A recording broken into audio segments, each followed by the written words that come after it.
Hey guys, this is One Bandit, and today I'm here with another video about guns up.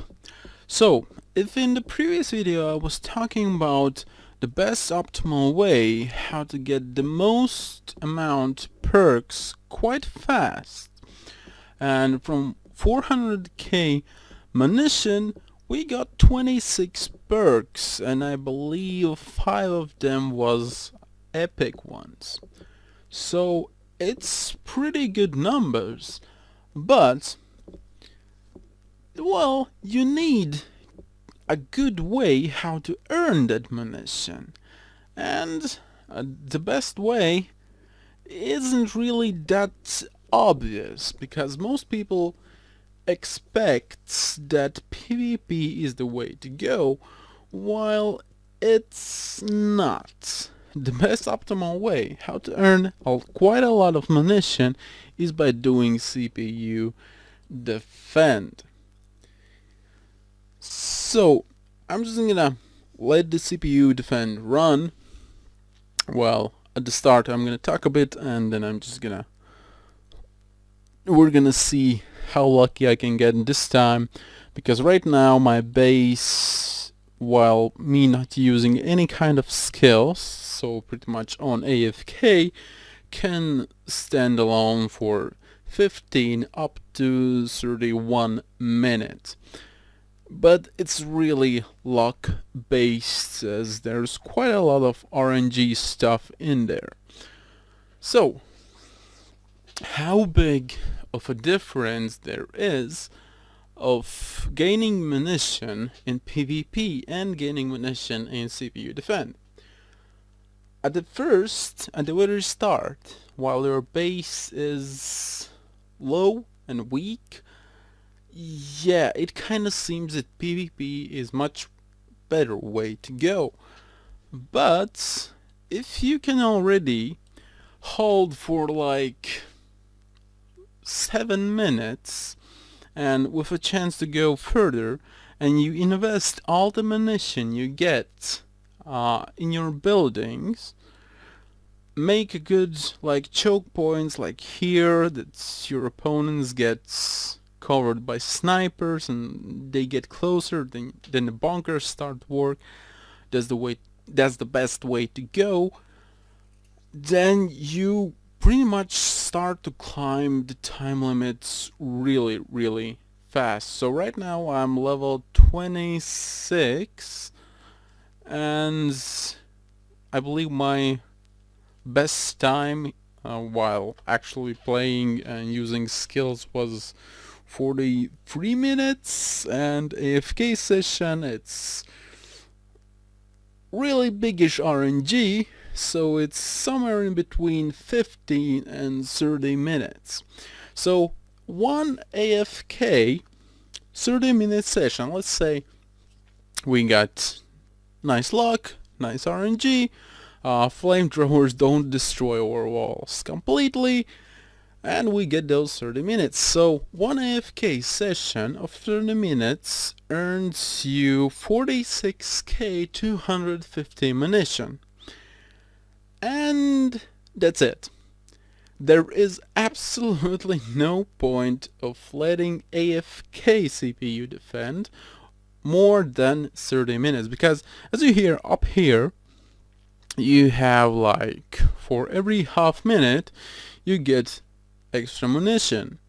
In AFK session you get only this one, as you're not nearby to collect the drops like here, as you get more.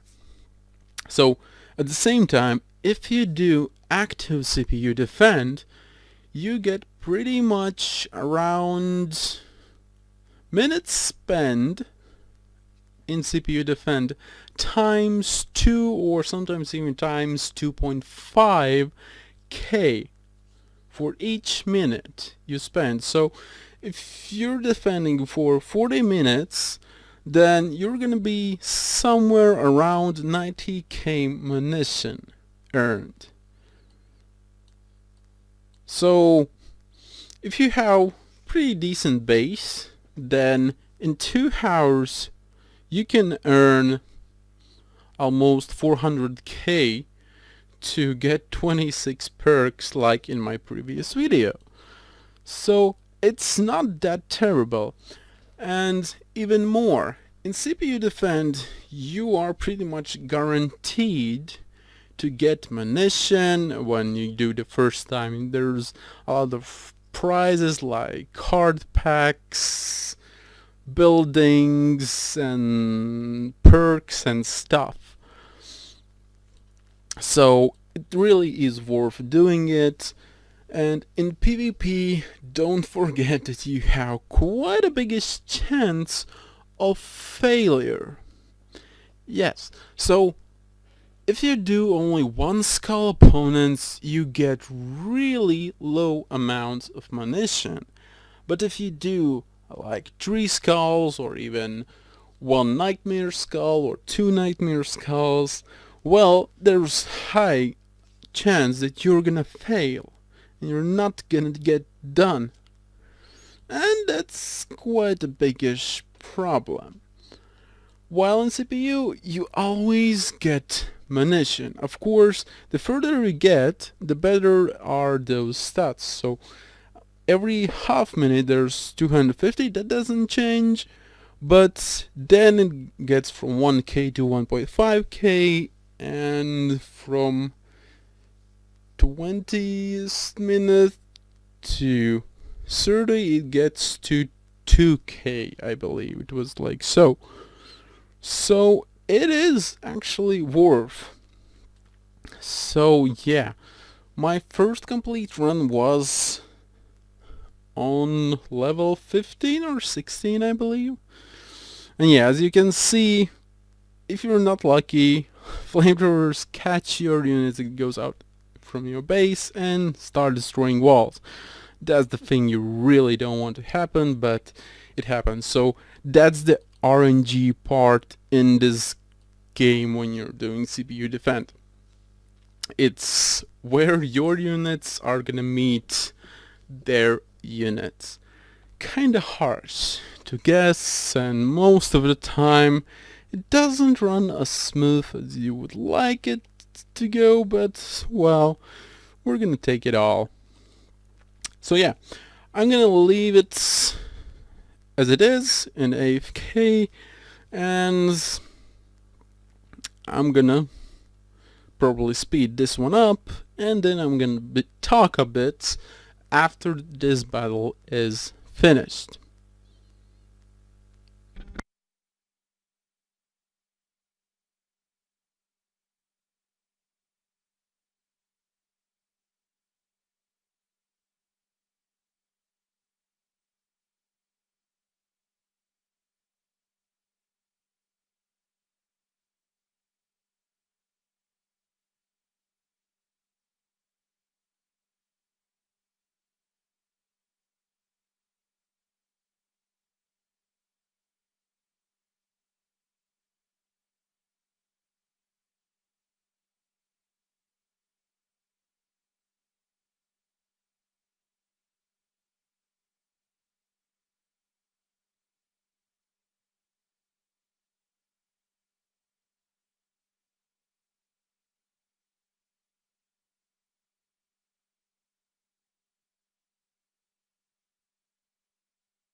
Okay, so 22 minutes of mostly AFK.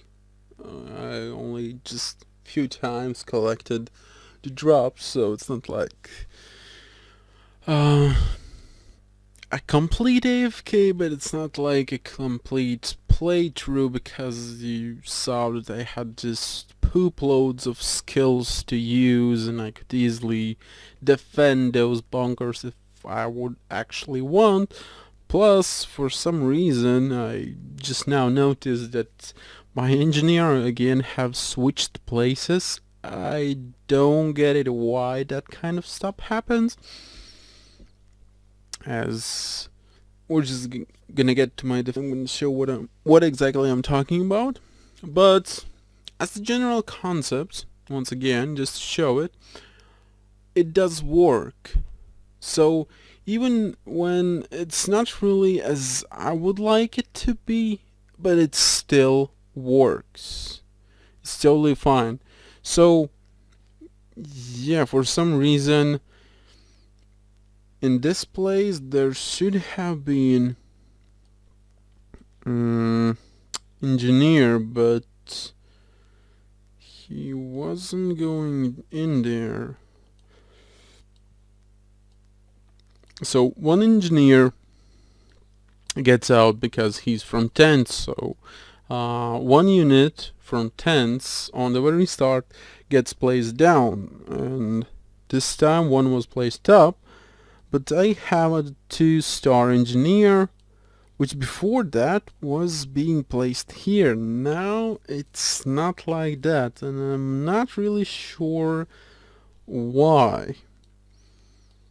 So I'm gonna switch places again, those tents, as there's one shenanigan I have noticed about buildings or tents. So the idea is pretty odd, but I just noticed it. So if you place, for example, my engineer is up here from this tent, and this tent is gonna spawn snipers, so now engineer is gonna go to this one, the first one who spawns, and the sniper is gonna go up there, so they're going kinda diagonally. No idea why it's like that. For placement of hero units, I still have no clue. It's pure random or what. So yeah, but you just saw 22 minutes, 34k. Not bad. And it was pretty much all the time AFK. In that time you can do like absolutely everything you want.